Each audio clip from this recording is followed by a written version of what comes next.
Hey there, everyone. This is Greg. Another edition of Unbreakable Spirits. It's early Monday morning, and I'm all decked out in my Sixers gear. As you can see, go 76ers. They play tonight, the second round of the playoffs against the dreaded Boston Celtics, their rival. And keeping my fingers crossed for the Sixers to win tonight and win the series. Um, my little dog Bud just went to the vet. He's having some surgery done on his teeth this morning, and please keep him in your prayers. I know he'll be fine, but he's an old dog, and that just even though I know they're going to take good care of him and he's going to be okay, it just me, I'm just chicken hearted. That's just gets to me every time. But hopefully he's going to be okay. He'll be back tonight, and in a few days he'll be back to his old self again. I wanted to today talk about some things that make my life a little easier, getting around in a wheelchair and not being able to walk. I just wanted to talk about a few things that maybe it'll help you out there too. When I when we moved to this house back in 1979, believe it or not, the house wasn't very accessible. Back in those days, there wasn't a thought of making a house accessible for someone with a disability or someone who was in a wheelchair. They just my parents made the contractors aware that I was in a chair, but there was no mandates, no laws back then about the doorways had to be a certain width, and the contractor knew that I was in a chair. Yet they made ramps to come in and out of the house, but the ramp in the back is still inaccessible. I try to go up it, my chair kind of flips back, which isn't good. So, back in those days, life was pretty inaccessible back in the 70s, 80s. And, I had big dreams back then of not just sitting around and doing nothing with my life. I wanted to do something with my life. I wanted to be as independent as I could. And I had dreams of being a sports writer at one time and an artist. And I had all kinds of dreams before I finally settled on being a social worker, which I fell into, which was my calling in life. But, for a long time, I didn't do anything. And I think part of the reason was because my life was so inaccessible. Here I was. How could I ever think about doing something with my life, being a social worker, if I couldn't get off of my own block? I mean, back in those days, there were no cut curbs. There were no ramps. Well, hardly any ramps around. Everywhere I looked, there were steps, and curbs and challenges like that, physical challenges to get over. And, how could I ever think about being independent or doing anything with my life if I couldn't get off of my own block, But I had a lot of good support, and my mom helped me drove me to school and got my education, and things started to change in society. Here in my little town of Phoenixville, we started to get cut curbs, and life became a little bit easier. One of the things that helped my life become easier, I got some props today, believe it or not, spared no expense, was a reacher. Here it is. You guys might have one of these at home. And this reacher there's the handle right there. It helped me a lot, even now. But when I was growing up, it helped a lot too, because if I couldn't reach things, if I dropped something on the floor, I didn't need to call someone to help me pick it up. I would just use the reacher to grab it. And the same way with when they made our kitchen, that was inaccessible.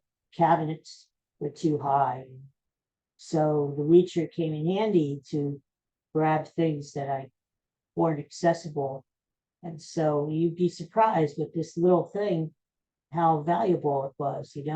I probably need to use it more than I even do now, because sometimes I get a little too independent and try to reach down and pick up a tissue or whatever, and I may end up breaking a rib, or what they call stress fractures nowadays, and that's not good. So I probably should use this more than I do. But this is just one thing that has helped me get through life, making it a little bit easier. The other thing that I've used a lot is what we call a transfer board. And I have one of those here too to show you. This is a transfer board, and it sort of looks like a hoverboard, doesn't it? Like a little surfboard or something. But I use this to get in and out of a car, and it's also good for if I have to transfer out of my chair. I use that a lot too. And normally I just use I have pretty good upper body strength, so I usually just use my strength to transfer from my chair to the bed or to the toilet, to wherever, right? But sometimes the transfer board is needed. And I'll give you a couple good examples. When I first met Holly, I really liked her a lot. She was just so sweet and so kind and beautiful, and she was everything I ever wanted. But there's always a but. And there was a problem, because she drove an SUV when I met her, and I had never gotten into an SUV before in my life. Just too high, for me to transfer into. So, but I liked her so much that I never told her that. And I was afraid that if I told her that the SUV was going to be a problem, that she wouldn't want to go out with me. So I kept that a little secret. So I made it a point to myself that I wasn't going to let this physical barrier stop me. I wasn't going to do it. I didn't know how I was going to get up into her SUV, because I knew realistically, if we were going to have a relationship, we couldn't just stay home all the time. We had to go out, right? And so, unfortunately, I never learned how to drive, which is something that still kind of bugs me even now. I mean, I've known so many other people with disabilities who learned how to drive, and I just never did. I went to take a test one time at the local vocational hospital, rehab hospital around my area. And I really thought at the time that I was going to be able to drive and get my license just like everybody else, because I knew that was the key to independence. If I wanted to get a job, if I wanted to go to school, whatever I wanted, if I wanted just a normal life, I needed a way to get around. I couldn't depend on people to take me around. I had a paratransit card, which I still have, but there's nothing like being able to drive yourself, take yourself where you want to go. I knew it was a very important thing in life to do. But I went to take the test and I had a pretty bad experience taking the test. Um, they got me behind the wheel, but I was so short, I could hardly see over the dashboard, couldn't see the rear view mirror. Um, it was sort of it was funny in a way, but it wasn't, you know. But I was very determined to drive, and they were determined to help me to drive. And they were very nice to me at the rehab hospital, but and the guy who went with me in the car, he had hand controls, you know, on his side, and I had hand controls at the steering wheel. And I could always say, hey, I did drive. I took a spin around the parking lot. But it was always so funny because I always remembered when my brothers learned how to drive. They, my dad, I believe he was the one taught me how to driving, and they were in empty parking lots at night or later on when there weren't too many people around, there were cars around, you know. And here I was learning how to drive in full parking, and it was raining. I mean, we had a big thunderstorm, summer thunderstorm. And I'm like, this doesn't seem right. But oh well, it was like they just threw me right into here, sink or swim, right?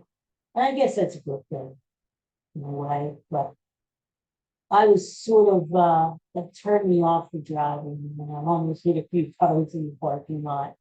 And it was not an excellent driving. They said in rain, you know, it's an excellent drive, excellent drive. Anyway, to make a long story short, I kind of soured on being a driver. And I remember coming home that day. My mom was driving me home, and I felt really bad because, you know, I've always tried to be very independent with my life. And it sort of pissed me off too that I wasn't able to do it, you know. And but I was scared. What are you gonna do? And I remember my mom telling me in the car, you know, Greg, you don't have to do everything. You don't have to do everything. You know, you're able to get around and you do a lot for yourself, but don't beat yourself up if there's something in life that you can't do. You know? And I've tried to take her advice that, yeah, I try to be as independent as I can, do what I can, but if there's something that realistically I can't do, um, sometimes you just have to accept it. It just made me mad because I knew people with disabilities who drove people with. I saw one report on TV of a lady who drove with her mouth, her tongue, and it's just remarkable what people do. They're really determined and motivated, you know. And here I was, my legs didn't work, but my hands worked, and I couldn't do it. I just couldn't do it. I was afraid I would kill myself or I would kill somebody else on the road. And I just didn't have enough confidence in my own abilities to do it. And I never went back to do it. So if it sounds like I'm still beating myself up about it, yeah, it probably is. But I accepted it. And so the point being is that I had to learn to get around other ways, such as use paratransit more and my transfer board. But so getting back to Holly, I never told her that I never had been in an SUV before in my life. Well, the first time we arranged a date, so to speak, um, we were going to go out to eat, see a movie, whatever. And I struggled to get into the SUV. It was like climbing up a mountain. It was like this, like literally going up sideways. And I think after a while, like a few tries of getting up halfway and sliding back down to the chair, getting up halfway and sliding back down to the chair. I think it was pretty apparent that I hadn't done it before. And but I think in a way I scored some brownie points with her because she knew how bad I wanted to do this. And eventually I got to the front seat and I let out a big sigh and thought, that's it. That's it. I can't believe it. So we had our first date. And coming out was easier because I literally just slid down the ramp, down the transfer board into my chair. And it was like, but I amazed myself because I did it. And then after a few times, it got easier and easier, just like anything else in life, few times you practice at it, it gets easier. But that's an example of determination and motivation. So I was kind of proud of myself that I was able to overcome that barrier. And next time I got to tell you about this because this just happened recently. I went to the eye doctor, get my eyes checked. I go every 6 months or so. And it was kind of strange because I wear glasses for reading if I want to see. Well, especially far away. I go to concerts or ball games and use the glasses for distance.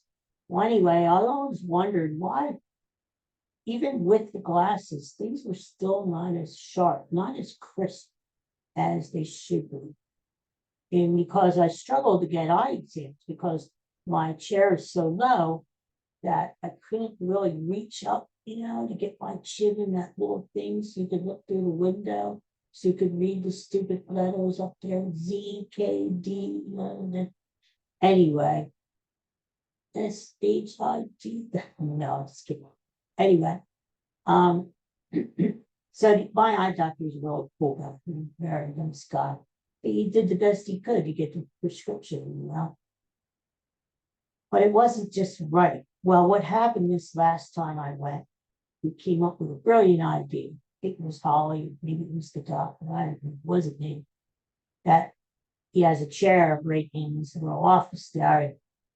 You never knew it before, but the handle of the chair can swing over. So if I used my handy dandy trusty transfer board and slid into his chair, maybe he could crank that chair up high enough where I could see through the little machine there and I could get a really good eye exam.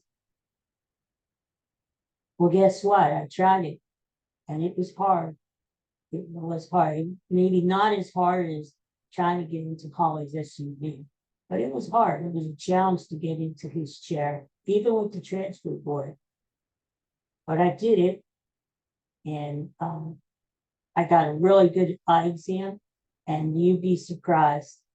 The glasses I have now compared to the glasses that he's making for me, it's totally night and day.